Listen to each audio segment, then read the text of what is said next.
Home secretary Dubai আমাদের যে UAE ambassador তার সাথে কথা বলেছে, আমরা ল ফার্ম নিয়োগ করেছি, কয়েকদিন আগেই ল ফার্ম নিয়োগ করেছি, এই বিষয়টাই শুধুমাত্র তাকে ইনস্ট্রাকশন দেওয়া হয়েছে যেন বেইল ক্যান্সেলেশনের জন্য সে পার্সিউ করবে।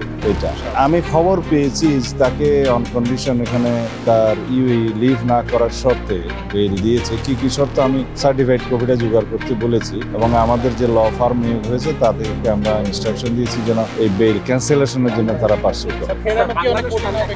তারা আইনানুগভাবে গিয়েছে, আমরা ল ফার্ম নিয়োগ করেছি, আমাদের চেষ্টা আমরা করছি, আমরা আশা করছি এগুলো আমরা বেইল ক্যান্সেল করতে পারবো এবং দ্রুত সময় থাকে ফেরত নিতে পারবো, ফেরত আনতে পারবো।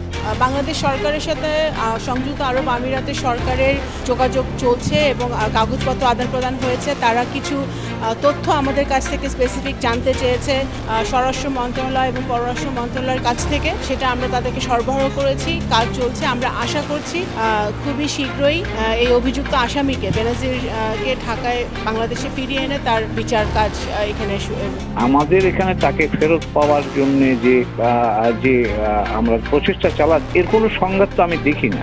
ওই দেশের সরকার সিদ্ধান্ত নিয়ে বাংলাদেশে পাঠাবে, তাইলে জামিন পেলেও সেটা তাতে করে ওই সিদ্ধান্ত প্রভাবিত হবে বলে আমি মনে হচ্ছে। আইনগত যে বিষয়গুলি আছে নিশ্চয়ই সবাই মিলে আমরা খতিয়ে দেখব। মানে আমাদের এখান থেকে যা যা পাঠানোর, যা যা করার আমরা সবই করেছি।